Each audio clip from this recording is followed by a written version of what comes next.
नमस्कार दोस्तों, एक बार फिर से आप सभी का प्रेम पूर्वक स्वागत है आपके अपने परिवार सफलतागंज में। आशा करता हूँ सभी लोग स्वस्थ होंगे, मस्त होंगे और बेहतरीन ढंग से अपनी पढ़ाई को जारी रख पा रहे होंगे। तो साथियों, जो हम लोग का घटना चक्र पूर्वावलोकन की सीरीज चल रही है, जिसमें हम लोग बात कर रहे हैं प्राचीन इतिहास के विषय में। मध्यकालीन इतिहास में हमने पढ़ा रखा है, आधुनिक इतिहास पढ़ा रही हैं। मैं बात कर रहा हूँ प्राचीन इतिहास के विषय में, जिसका आज ये लास्ट सेशन होगा प्राचीन इतिहास का। उसके बाद हम अलग सब्जेक्ट पर बात करेंगे। तो वीडियो को अंत तक अवश्य देखिएगा। देखने के बाद वीडियो को लाइक कर देना है। अगर आपने अभी तक चैनल को सब्सक्राइब नहीं किया है तो चैनल को सब्सक्राइब अवश्य करना है और अपने दोस्तों तक इसको शेयर जरूर करना है। और उसके बाद अपनी प्रतिक्रिया, अपना रिव्यू कमेंट बॉक्स में अवश्य लिखिएगा। तो साथियों, आज का जो सेशन है वह है पूर्व मध्यकाल, मतलब जो मिडाइवल हिस्ट्री होती है उससे पहले का जो पार्ट है, 800 से 1200 ईस्वी तक की। तो इसमें हम पहले बात करेंगे कुछ नोट्स के विषय में जो फैक्ट होते हैं। देन हम लोग बात करेंगे इसके महत्वपूर्ण प्रश्नों पर जो लगातार परीक्षाओं में पूछे गए हैं। तो ये महत्वपूर्ण सा सेशन पूरा देखकर ही वीडियो को समाप्त करेंगे। तो साथियों, देखते हैं। और इसमें बात आती है विग्रहराज चतुर्थ 1153 से 1163 ईस्वी के सबसे प्रमुख विजय दिल्ली की थी। तो इन्होंने क्या किया था कि दिल्ली विजय किया था और इसने परम भट्टार्क परमेश्वर महाराजा धीराज जैसी उपाधियां धारण की थी। अगले अगर पॉइंट पर बात करें तो जयनायक उसे कवि बांधव तथा सोमदेव ने उसे विद्वानों में सर्वप्रथम कहा है। सोमदेव ने ललित विग्रहराज नामक ग्रंथ की रचना की है, तो महत्वपूर्ण है। रचनाएं लगातार पूछी जाती हैं। तो सोमदेव साहब हैं जिन्होंने ललित विग्रहराज नामक ग्रंथ की रचना की है। और अगर आगे अब बात करते हैं तो अजमेर का शासक पृथ्वीराज तृतीय, जिसे पृथ्वीराज चौहान के नाम से जानते हैं। इनका युद्ध, जैसा कि आप लोग जानते हैं, तराइन के 2 युद्ध हुए जिसमें मोहम्मद गौरी और पृथ्वीराज चौहान के मध्य हुए।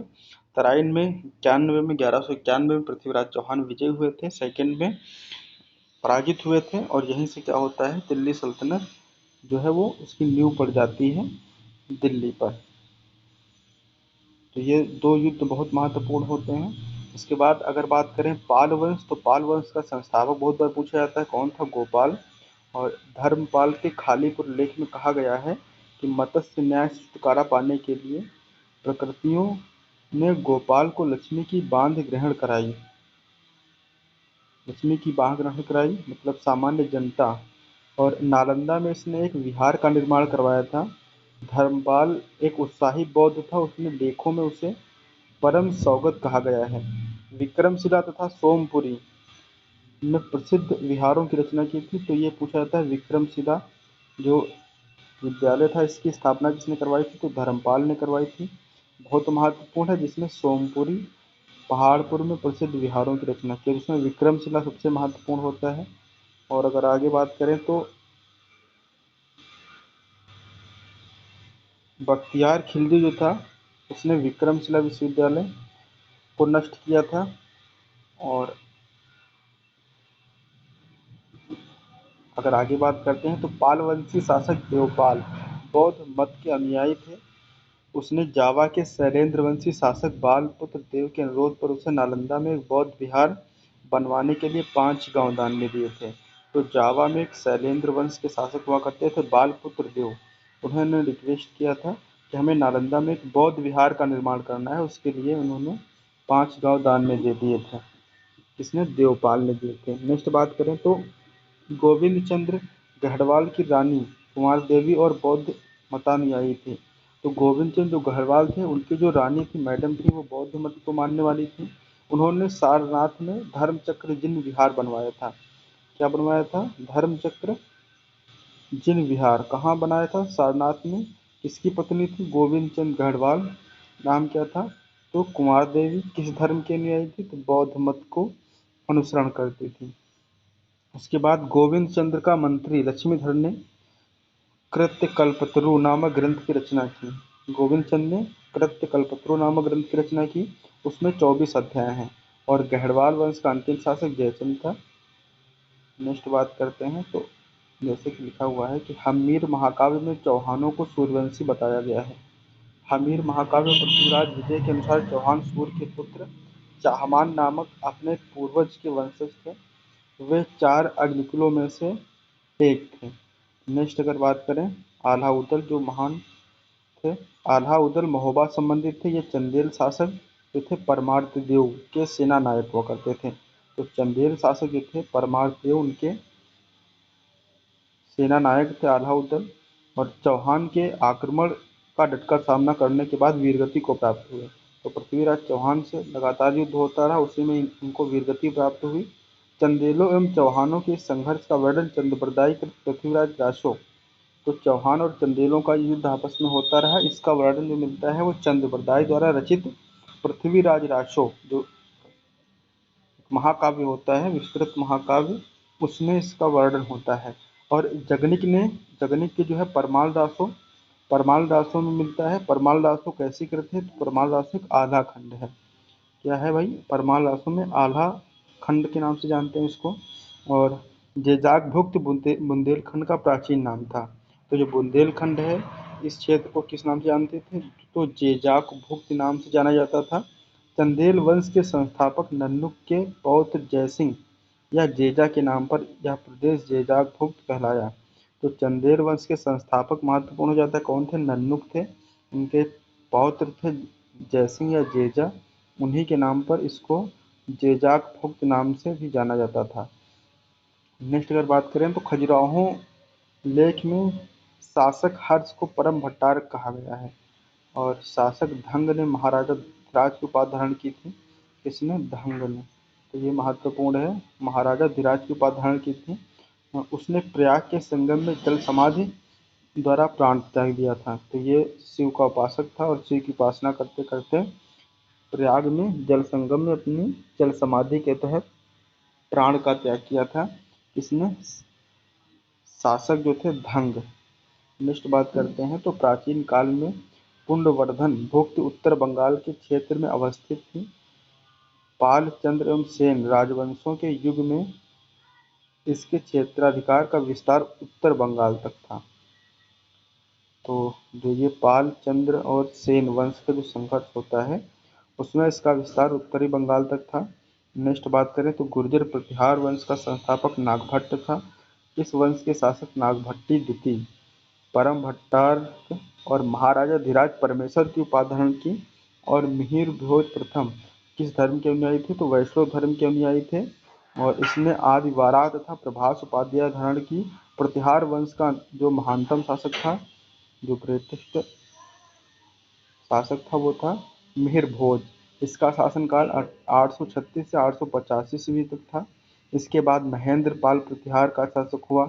इसका शासनकाल 885 से 910 ईस्वी तक रहा। नेक्स्ट बात करें तो महान जैन विद्वान हेमचंद्र ने सोलंकी वंश के जयसिंह सिद्धराज के समय में प्रमुखता प्राप्त की, तथापि वे उत्तराधिकारी कुमारपाल के सलाहकार के रूप में सभा में अलंकृत हुए थे। जैन विद्वान जो हेमचंद्र थे ये किसके दरबार में, तो कुमारपाल के दरबार में उसके सलाहकार के रूप में इनको शोभायमान किया गया, उनकी सभा में इनको अलंकृत किया गया। नेक्स्ट बात करते हैं तो सेन वंश के लेखों से ज्ञात होता है कि वे चंद्रवंशी क्षत्रिय थे तथा उनका आदि पुरुष वीरसेन था। तो सेन वंश वाले जो हैं वो अपने आप को चंद्रवंशी क्षत्रिय बताते हैं। सेन वंश के शासक बल्लाल सेन ने परम भट्टारक महाराजा धिराज परमेश्वर और परम माहेश्वर निशंक शंकर आदि उपाधियां धारण की थी। इसने दान सागर नामक ग्रंथ की रचना की थी। किसने की है, तो किसने की है, बल्लाल सेन ने। लक्ष्मण सेन सेन वंश के शासक थे। इन्होंने 28 वर्षों तक शासन किया। इनके द्वारा एक नए संवत लक्ष्मण संवत का प्रारंभ किया गया। सेन वंश के अंतिम शासक थे लक्ष्मण सेन। और विज्ञानेश्वर हिमाद्रि एवं जीमूतवाहन मध्यकालीन भारत के प्रसिद्ध विधिवेत्ता थे। विज्ञानेश्वर ने याज्ञवल्क्य स्मृति पर मिताक्षरा शीर्षक से, तो विज्ञानेश्वर की मिताक्षरा बहुत पूछी जाती है, टीका ग्रंथ लिखा। जीमूतवाहन की कविता बहुत पूछी जाती है, सॉरी रचना दायभाग। और इसमें हिंदू विधि विधानों के विषय में कहा जाता है, लिखा जाता है। हेमाद्रि 13वीं शताब्दी में कर्नाटक के विद्वान थे। इन्होंने आयुर्वेद के ग्रंथ अष्टांग हृदय पर टीका लिखी। और इसके अलावा इन्होंने चतुर्वर्ग चिंतामणि नाम पुस्तक लिखी तथा कार्यों के नियमों पर भी पुस्तक लिखी थी। और अतः यह भी मध्यकालीन विधिवेत्ता थे, मतलब जानकार थे। कौन? हेमाद्रि मध्यकालीन के थे। नेक्स्ट बात करें तो राजशेखर गुर्जर प्रतिहार शासक महेंद्र प्रथम एवं उसके पुत्र महिपाल के दरबार में थे। इन्होंने कर्पूर मंजरी, काव्य मीमांसा, विदुषाल भंजिका, बाल रामायण, भुवन कोश, हर विलास जैसे ग्रंथ लिखे। तो ये सामा इम्पोर्टेंट है, इनकी रचनाएं इम्पोर्टेंट हैं। गुर्जर प्रतिहार शासक महेंद्र पाल के टाइम पर थे, और महिपाल के उसके पुत्र जो महेंद्र पाल का लड़का था महिपाल, उसके शासनकाल में भी थे। और इन्होंने रचना जो लिखी कर्पूर मंजरी, काव्य मीमांसा, ये सबसे महत्वपूर्ण थे दो, कर्पूर मंजरी और काव्य मीमांसा। बाकी विद्यशाल भंजिका, बाल रामायण, भुवन कोश, हरविलास जैसे ग्रंथ भी राजशेखर साहब ने लिखे, जो गुर्जर प्रतिहार शासक महेंद्र पाल एवं उसके पुत्र महिपाल के दरबार में थे। गुजरात का चालुक्य शासक जयसिंह सिद्धराज एक धर्म सहिष्णु शासक था। मुस्लिम लेखक मोहम्मद औफी का कहना है कि खंभात में कुछ मस्जिदों हेतु उसने 1 लाख बालो मुद्राएं दान में की थी। तो गुजरात में जो चालुक्य शासक थे जयसिंह सिद्धराज, वो थोड़ा न्यूट्रल आदमी थे, सहिष्णु थे, सेकुलर थे। उन्होंने खंभात की खाड़ी में मस्जिदों के निर्माण के लिए 1 लाख जो उस समय की मुद्राएं थी बालोम दान में की थी, ऐसा कहते हैं एक मुस्लिम लेखक मोहम्मद औफी। नेक्स्ट बात करें तो परमार शासक जो हैं, परमार शासक वाक्यपति मुंज ने मुंज सागर नामक तालाब बनवाया। उसने श्री वल्लभ, पृथ्वी वल्लभ, अमोघ वर्ष आदि उपाधियां धारण की थी। उसके छोटे भाई सिंधुराज ने कुमार नारायण तथा सासांग जैसी उपाधि धारण की। राजा भोज परमार शासक था, तो पहले देख चुके हैं। परमाणु का सबसे पहले केंद्र था उज्जैन, तत्पश्चात राजधानी धार स्थानांतरित की थी। तो धार भी बहुत महत्वपूर्ण है, पहले उज्जैन थी, बाद में धार। राजा भोज ने धार से शासन किया, और इनके द्वारा कृत्रिम वैज्ञानिक उपकरणों पर लिखी गई जो पुस्तक है वो है सम्रांगण सूत्रधार। सम्रांगण सूत्रधार का जो सब्जेक्ट है वो क्या है? वो होता है वैज्ञानिक उपकरणों पर लिखी हुई है। यह वास्तुशास्त्र से अधिक संबंधित है, और इस ग्रंथ में 83 अध्याय हैं। इसके 21वें अध्याय यंत्र विधान में अनेक यंत्रों का वर्णन है। सरस्वती कंठाभरण, सिद्धांत संग्रह, योग सूत्र वृत्त, राजमार्तंड, विद्या विनोद, युक्त कल्पतरु और चारुचर्या इनकी प्रसिद्ध रचनाएं हैं। खैर, आगे अगर जो महत्वपूर्ण चीज़ है वो देखते हैं। तो भोजशाला मंदिर मध्य प्रदेश के धार जिले में है। भोजशाला मंदिर कहाँ है? धार जिले में। धार किसकी राजधानी थी? तो प्रतिहारों की थी। यहाँ पर वाग देवी मतलब सरस्वती की पूजा होती है, और भोजशाला का निर्माण परमार शासक भोज ने संस्कृत पाठशाला के रूप में करवाया था। तो राजा भोज ने इसका निर्माण क्या करवाया था? एक संस्कृत पाठशाला के रूप में। और यहाँ पर माँ सरस्वती की प्रतिमा विद्यमान है, परंतु अब यह भोजशाला जो है वो कमाल मौला मस्जिद के परिसर में स्थित है। तो भोजशाला जो है ये अब कहाँ है? मस्जिद के अंदर है। तो आक्रांताओं के द्वारा इस तरीके से संस्कृतियों पर अटैक करके जो सांस्कृतिक विरासत थी उसको नष्ट करने का कार्य किया। उसी का एक परिणाम है, एक एग्जाम्पल होता है कि भोजशाला जो है वो कमाल मौला मस्जिद के परिसर में है। नेक्स्ट बात करें तो गोडवा कन्नौज के राजा यशोवर्मन के राजा श्रित कवि वाकपत की रचना है। खैर इतना महत्वपूर्ण नहीं है, देखते हैं। प्रश्नों की श्रृंखला पर आते हैं। जो प्रश्न कोश है उसमें हम लोग बात करेंगे। तो पृथ्वीराज चौहान के नाम से कौन जाना जाता था? तो पृथ्वीराज तृतीय जो है वो पृथ्वीराज चौहान या राय पिथौरा, जिनकी पत्नी थी संगीता। और देखते हैं, ताम्रपत्र लेख दर्शाते हैं कि प्राचीन काल में बिहार के राजाओं का संपर्क था। तो जावा और सुमात्रा से, क्योंकि जावा के शैलेंद्र वंशी शासक का उल्लेख होता है, जिसके कहने पर क्या होता है कि 5 गांव दान में दिए जाते हैं। उसने कहा था देवपाल से कि भैया क्या चाहिए, बौद्ध विहार बनवाने के लिए हमें 5 गांव चाहिए। तो उन्होंने 5 गांव दे दिए थे। इसने पाल वंश के शासक देवपाल, तो मतलब जावा सुमात्रा से ये रिलेशन दर्शाता है। स्वर्ण भूमि का वह कौन सा राजा था जिसने नालंदा में एक बौद्ध विहार स्थापना की तथा उसके रखरखाव हेतु अपने दूत द्वारा देवपाल से 5 गांव दान देने के लिए प्रार्थना की थी? तो ये कौन थे साहब? तो ये थे बालपुत्र देव। बालपुत्र देव। नेक्स्ट देखते हैं, ये किस वंश के थे? स्वर्णभूमि के शासक शैलेंद्र वंशी थे।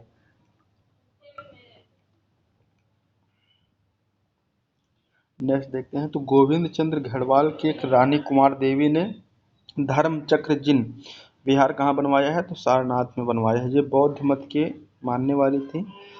हमीर महाकाव्य में चौहान किस वंश के बताए जाते हैं? तो सूर्यवंश के चाहमान जो हैं, चाहमान नामक अपने पूर्वज के वंशज थे, क्योंकि सूर्य के पुत्र चाहमान बताए जाते हैं और उनके जो पूर्वज होते हैं तो वो सूर्यवंशी अपने आप को मानते हैं। आल्हा उदल संबंधित थे, तो ये महोबा से संबंधित थे और चंदेल शासकों के सेना नायक थे। परमार्थ देव जो थे उनके सेना नायक थे। पृथ्वीराज रासो के लेखक कौन है? तो चंद्रबरदाई हैं, डी जवाब में लिखा हुआ है, जिसमें बताया है कि चौहान जो है अग्निकुंड से निकले हुए हैं, तो अग्निवंशी बताते हैं। पृथ्वीराज विजय का लेखक कौन है? तो पृथ्वीराज विजय जो रचना है उसके लेखक हैं जगनायक, जबकि पृथ्वीराज रासो के हैं चंद्रबरदाई। नेक्स्ट देखते हैं, अब यहाँ पर मिलान करना है, तो कौन सी रचना किसकी है? तो चंद्रबरदाई इसकी है। पृथ्वीराज रासो ने मतलब पृथ्वीराज रासो चंद्रबरदाई ने लिखा है। और नरपत नाल ने क्या लिखा है? तो बीसल देव रासो लिखा है। जगनिक का परमाल रासो आला खंड है और अब्दुल रहमान का हमीर रासो नहीं है।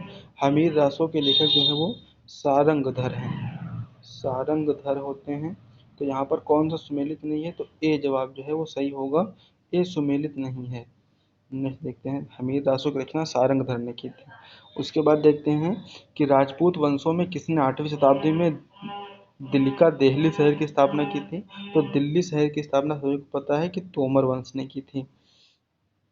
तोमर वंश ने की थी। और तोमर वंश की किस राजा ने की थी? तो अनंगपाल ने दिल्ली की स्थापना की थी। बाद में चौहानों ने इसे अपने अधीन में लिया था। जेजाक भोग प्राचीन नाम था किसका था? तो ये बुंदेलखंड का था। ये किसका था भाई? बुंदेलखंड का था। धंगदेव किस वंश का शासक था? तो जेजाक भुक्त के चंदेल शासक के रूप में थे धंगदेव, और धंगदेव ने ही क्या किया था कि संगम में जल समाधि ली थी, क्योंकि ये शिव के महान भक्त हुआ करते थे। शिव की आराधना में इन्होंने जल समाधि लेकर शरीर का त्याग किया था। नेक्स्ट देखते हैं, काला काल क्रमानुसार मतलब काल के क्रम के अनुसार इनमें बताना है कि कौन सा शासक कब था। तो इसमें जो ऑप्शन दिया हुआ है 3, 2, 1, 4। पहला जो ऑप्शन दिया हुआ है 3 नंबर, मतलब यशोवर्मा पहले थे, उसके बाद थे धंग, फिर थे विद्याधर और सबसे बाद में थे कीर्तिवर्मा। तो इनका टाइम पीरियड भी दिया हुआ है। यशोवर्मा जो थे इनका 930 से 950, फिर धंग का 950 से 1002, विद्याधर का 1019 से 1029 और कीर्तिवर्मा का 1060 से 1100। तो ये भाई क्रमानुसार जो है इनके क्रम बहुत पूछे गए हैं। लास्ट आरओ के परीक्षा में ऐसे 3-4 क्वेश्चन थे हिस्ट्री से, जिसमें मतलब शासकों के टाइम को पूछा गया था कि किसने कब शासन किया, उसका काल का जो क्रम है उसके अनुसार इसको लिखिएगा। तो ये क्वेश्चन विशेष ध्यान देना, परीक्षा में लगातार पूछे जाएंगे ये, कि किस शासक का कालखंड कब था, उसके अनुसार उसको मिलाना है। चित्तौड़ के त्रिभुवन नारायण मंदिर किसने बनवाया था? तो परमार राजा भोज ने। चित्तौड़ में जो त्रिभुवन नारायण मंदिर है उसका निर्माण चित्तौड़ के राजा भोज ने करवाया था। नेक्स्ट देखते हैं, पुंड्रवर्धन भुक्ति अवस्थित थी तो उत्तर बंगाल में। पुंड्रवर्धन भुक्ति अवस्थित थी कहाँ? बंगाल, उत्तरी बंगाल में अवस्थित थी। पाल चंद्र तथा सेन राजवंशों के युग में इसके क्षेत्राधिकार का विस्तार उत्तर बंगाल से बाहर भी था। नेक्स्ट, पाल वंश का संस्थापक गोपाल थे। पाल वंश एक क्षत्रिय वंश था। यह बौद्ध मतानुयायी तथा नालंदा में उसने एक विहार का निर्माण करवाया था। तो पाल वंश के संस्थापक कौन थे? गोपाल थे। नेक्स्ट, ओदंतपुर शिक्षा केंद्र निम्न में से किस राज्य में अवस्थित था? तो ओदंतपुर शिक्षा केंद्र बिहार में। बिहार में भाई बहुत सारे शिक्षा केंद्र थे। अगर नालंदा बात करें, विक्रमशिला की बात करें, ओदंतपुर की बात करें, तो ये कहाँ थे? बिहार में थे। वल्लभी जो उस समय प्राचीन भारत में एक विश्वविद्यालय हुआ करता था वो था गुजरात में, और तक्षशिला जो था वो पाकिस्तान वर्तमान रावलपिंडी जिले में। बाकी बिहार शिक्षा का केंद्र प्राचीन समय से रहा। नेक्स्ट देखते हैं, जैसा कि लिखा हुआ है, इसकी स्थापना पाल वंश के शासक गोपाल ने की थी। किसने सोमपुर महाविहार का निर्माण करा था? धर्मपाल ने। सोमपुर और विक्रमशिला दोनों का निर्माण किसने करवाया था? धर्मपाल। जिससे बहुत पूछा जाता है कि विक्रमशिला और सोमपुर का निर्माण किसने करवाया? तो विक्रमशिला विश्वविद्यालय का निर्माण बंगाल के किस शासक ने करवाया? धर्मपाल ने। तो ए जवाब इसका सही होगा। नेक्स्ट देखते हैं, देख रहे हैं आप लोग कितनी बार पूछा गया है। 11 में यूपी छत्तीसगढ़ पीसीएस प्री में, 11 में यूपी पीसीएस 8 में, बीपीएससी प्री में 99 में पूछा गया है, और यूपी पीसीएस मेंस में 94 में पूछा गया है। उस पाल शासक का नाम बताइए जिसने विक्रमशिला, तो धर्मपाल हो जाते हैं। विक्रमशिला महाविहार की स्थापना पाल वंश में। निम्नलिखित में से किस शासक ने विक्रमशिला विश्वविद्यालय, तो धर्मपाल ने की थी। आर में पूछा गया है प्री 2017 में। विक्रमशिला महाविहार धर्मपाल, लगातार परीक्षाओं में पूछा गया है। नेक्स्ट विक्रमशिला धर्मपाल, अब इतनी बार इसको पढ़ लेंगे तो याद ही हो जाएगा। विक्रमशिला कहाँ था? तो बिहार में था। सी जवाब होगा। इसीलिए घटना चक्र लगाना बहुत जरूरी होता है, क्योंकि इतनी बार क्वेश्चन रिपीट होते हैं ताकि आप इसको भूलेंगे नहीं। नेक्स्ट देखते हैं कि राजाओं को जनता द्वारा प्रत्यक्ष रूप से चुना गया, तो ऐसे कौन से शासक हैं जिनको जनता ने चुना, मतलब एक तरीके से लोकतांत्रिक तरीके से चुना? तो 2 और 4, गोपाल और नंदिवर्धन पल्लोमल। गोपाल जो पाल वंश के शासक थे, और नंदिवर्मन पल्लवों को जनता ने प्रत्यक्ष रूप से चुना था। नेक्स्ट देखते हैं, निम्नलिखित में से निम्नलिखित स्थानों में से कौन सा पूर्व मध्यकाल में शिक्षा का केंद्र नहीं था? तो शिक्षा का केंद्र कौन सा नहीं था? तो तक्षशिला। पूर्व मध्यकाल, तो तक्षशिला जो था ये प्राचीन काल का था, क्योंकि प्राचीन काल जब आप देखते हैं चाणक्य की बात, तो चाणक्य वहाँ पर एज ए टीचर काम करते थे, और ये मौर्य वंश की बात होती है, तो मौर्य वंश प्राचीन काल का हिस्सा होता है।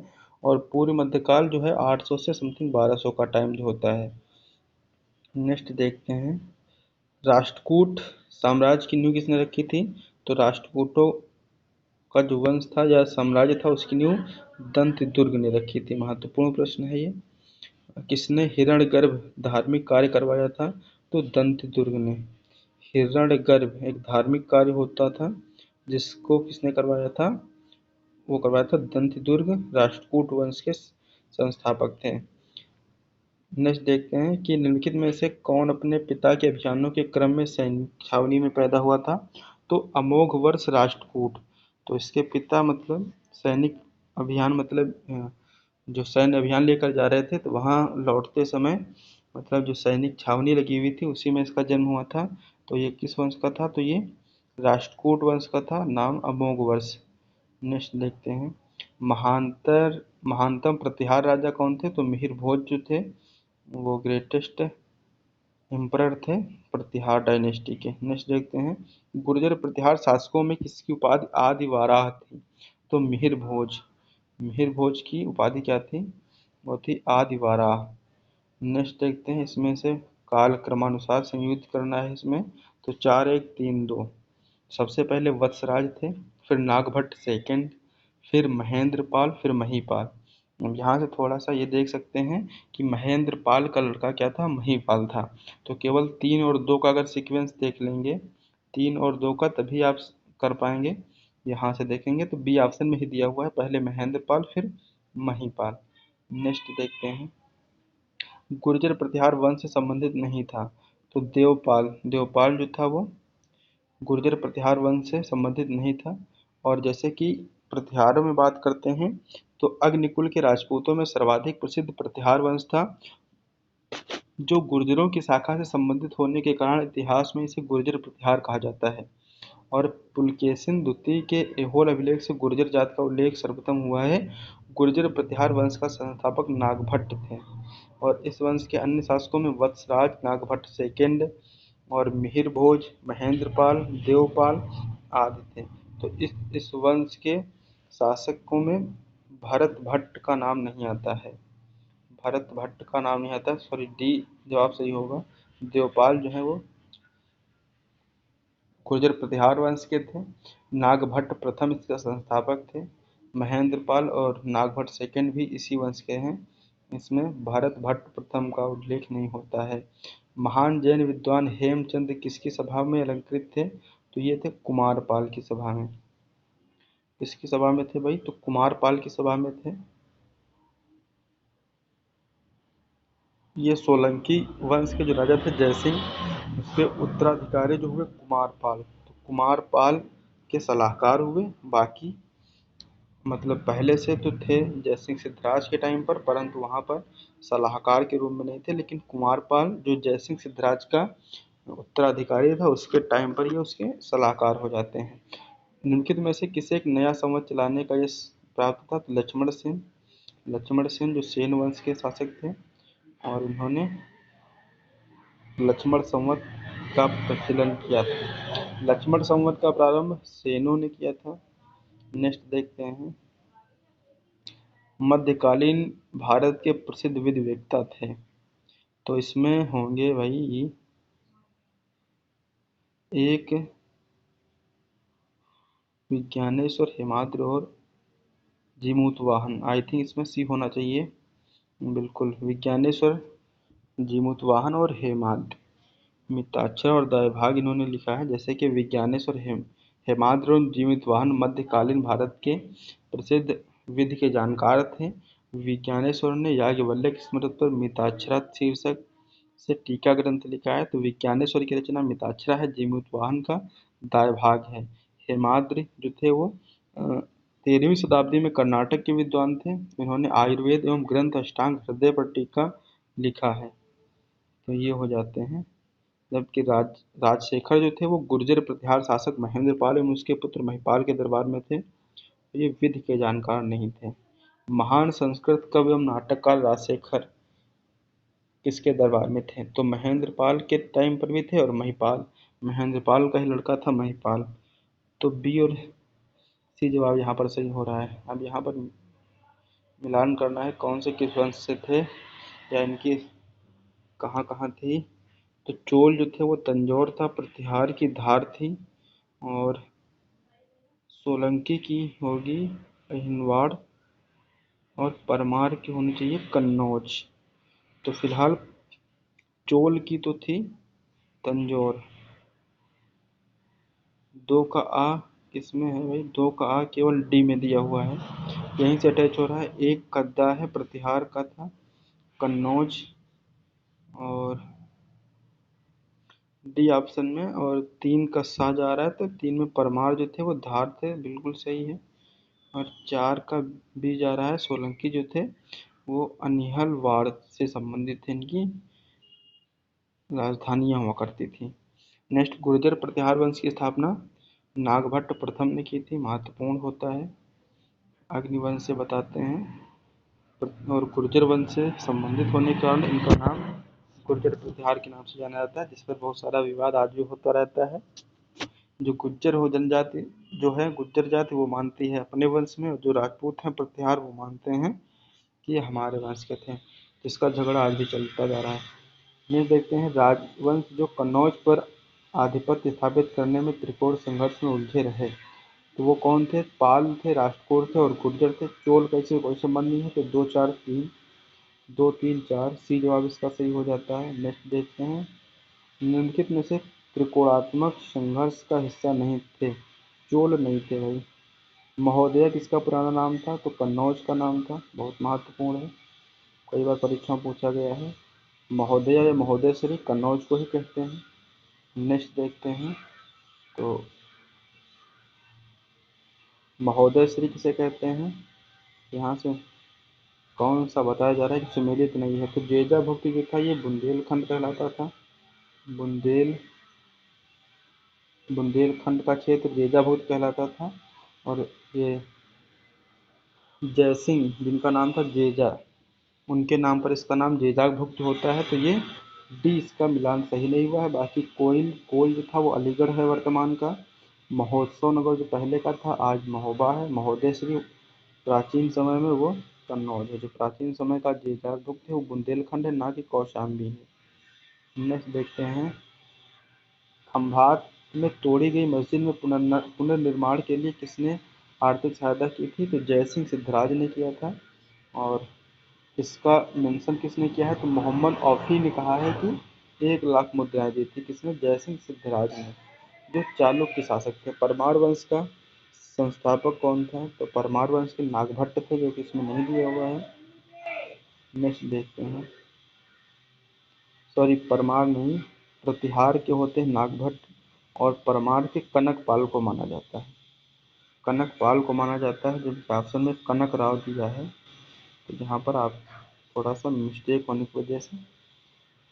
नेक्स्ट देखते हैं। तो राजा भोज ने शासन किया है कहाँ से? धार ने किया है, धार से किया है।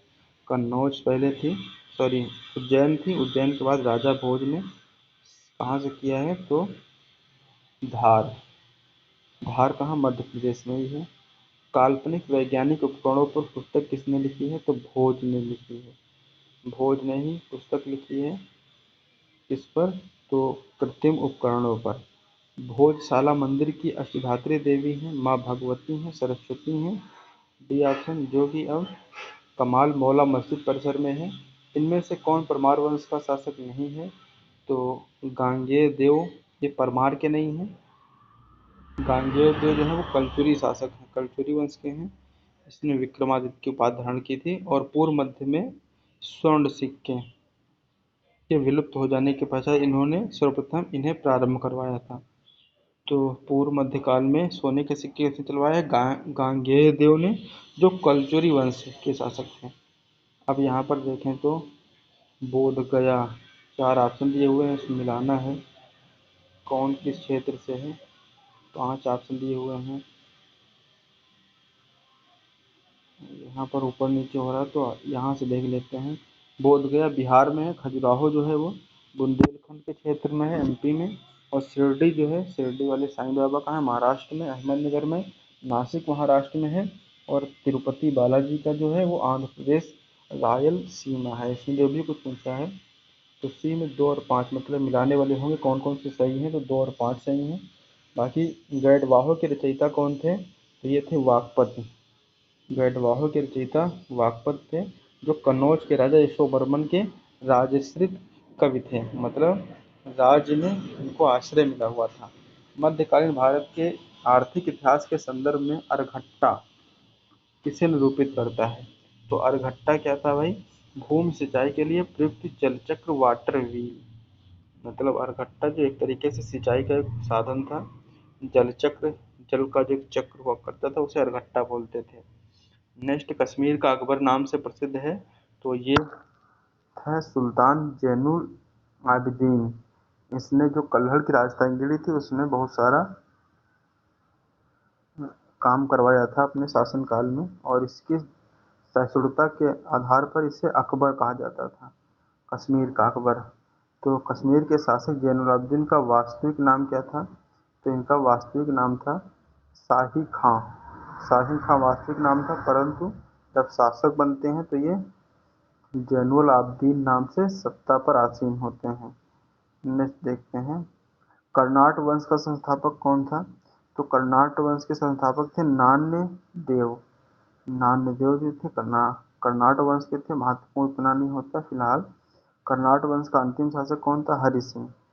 नान्यदेव संस्थापक थे और हरि सिंह जो है वो अंतिम शासक थे। नेक्स्ट, कुरुशपाल शिलालेख में किस राजा के बारे में जानकारी मिलती है? तो सोमेश्वर प्रथम के। कुरुशपाल शिलालेख पत्थर पर लिखा हुआ कुछ कुछ मिलता है जिसमें सोमेश्वर प्रथम के विषय में जानकारी मिलती है। छत्तीसगढ़ पीसीएस का प्रश्न है, क्योंकि ये छत्तीसगढ़ बस्तर की रियासत से ही इनका ताल्लुक होता है, तो खैर यूपी में उतना महत्वपूर्ण ये नहीं होता है। तो आज का सेशन बताइए, जो प्रश्न श्रृंखला थी 60 प्रश्नों की, और इसमें जो रचनाएं हैं जो पूर्व मध्यकाल के कुछ महत्वपूर्ण शासक हैं, जैसे गुर्जर प्रतिहार है, पाल वंश है, विक्रमशिला है, ये सारी चीज़ें महत्वपूर्ण हैं। इनकी स्थापना किसने करवाई थी? और पाल वंश का संस्थापक कौन था? तो ये सारे महत्वपूर्ण फैक्ट होते हैं जो लगातार परीक्षाओं में देखे गए हैं। तो आज का सेशन समाप्त होता है। वीडियो को अंत तक देखने के लिए आपका दिल से बहुत बहुत धन्यवाद। Thank you all of you. बस वीडियो को शेयर कर देना, और अगर आप नए हैं वीडियो पर, चैनल को सब्सक्राइब कर अवश्य कर लेना, ताकि हम लोग भी थोड़ा मोटिवेट होते रहें, और बाकी अपनी प्रतिक्रियाएँ कमेंट बॉक्स में अवश्य दीजिएगा, और इसी तरीके से वीडियो को देखते रहिएगा। Thank you. जय हिंद, वंदे मातरम।